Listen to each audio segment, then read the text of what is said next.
मैंने दूसरी बार बैंक से कर्ज लिया है। इसका इस्तेमाल मैंने फसल के लिए किया था, लेकिन बारिश ने मेरी पूरी फसल को बर्बाद कर दिया। कर्ज इतना बढ़ गया है कि मैं चैन की सांस तक नहीं ले पा रहा हूँ। मुझे लगता है अगर मैं मर जाऊँ तो मेरी पत्नी और बच्चों को सरकार की तरफ से कुछ मदद मिल जाएगी। इसलिए मैंने कीटनाशक पीकर खुदकुशी करने की कोशिश की। भारत के किसान जलवायु परिवर्तन के प्रभावों का सामना कर रहे हैं। कठोर मौसम, गर्म हवा के थपेड़े, सूखे और बाढ़ के कारण देश भर में फसलें तबाह हो रही हैं। लाखों लोगों का रोजगार संकट में है। भारत में हर 42वें मिनट में एक किसान आत्महत्या कर लेता है। ये बहुत परेशान करने वाली स्थिति है।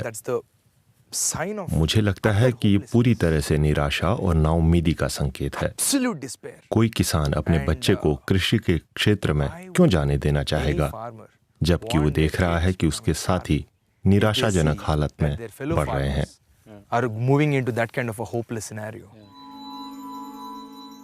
अनिश्चित मौसम के बावजूद हैदराबाद स्थित स्टार्टअप कंपनी खेती छोटे किसानों के भविष्य को सुधारना चाहती है।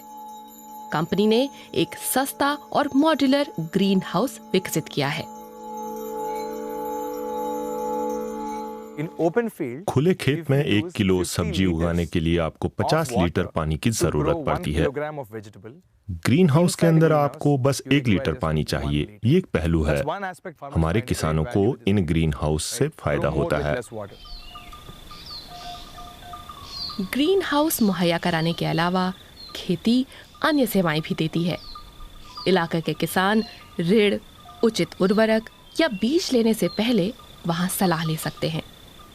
इसका मकसद फसल की पैदावार को भरोसेमंद बनाना है। यहाँ पैदावार अधिक है। खेत में उपज बहुत कम होती है। अगर ये फसल बाहर लगी होती तो बारिश में कब की खराब हो गई होती। ऐसे में पूरे पैसे डूब जाते। कंपनी अब तक 50 ग्रीन हाउस स्थापित कर चुकी है। खेती के संस्थापक सत्या रघु किशोरावस्था से ही भारतीय किसानों की मदद के लिए उपाय खोजने में लगे हैं। एक बार मैं गर्मी की छुट्टियों में अपनी नानी के घर गया था। वहां पर हम खेत में क्रिकेट खेल रहे थे। कुछ ही दूरी पर मैंने एक किसान को कुछ खाते देखा। वो करीब 70 साल का था, दुबला पतला। उसने मेरी तरह ही कपड़े पहने थे, सिर पर पगड़ी थी। जब मैं ये जानने के लिए उसके पास गया कि वो क्या खा रहा है तो मैं हैरान हो गया। वो मिट्टी खा रहा था। आखिर में उसने मुझसे जो कहा, वो शब्द आज भी मेरे कानों में गूंजते हैं कि मेरा पेट नहीं जानता कि मेरी जेब खाली है।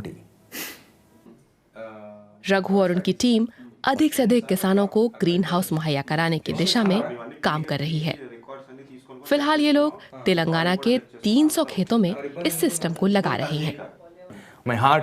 मेरे दिल ने मुझसे कहा कि अगर मुझे किसानों और खेती के बारे में कुछ करना है तो अभी करना होगा। ग्रीन हाउस बॉक्स तकनीक के जरिए 2020-25 तक हमें करीब 10 लाख किसानों तक पहुंचने की उम्मीद है। इसके जरिए हम कम से कम 50 लाख परिवारों को प्रभावित कर पाएंगे।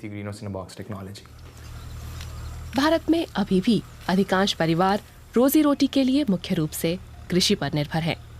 अभी खेती संगठन के सामने सबसे बड़ी चुनौती ग्रीन हाउस की शुरुआती लागत को और कम करना है, जिससे वो देश भर में अधिक से अधिक किसानों तक पहुंच पाएगा।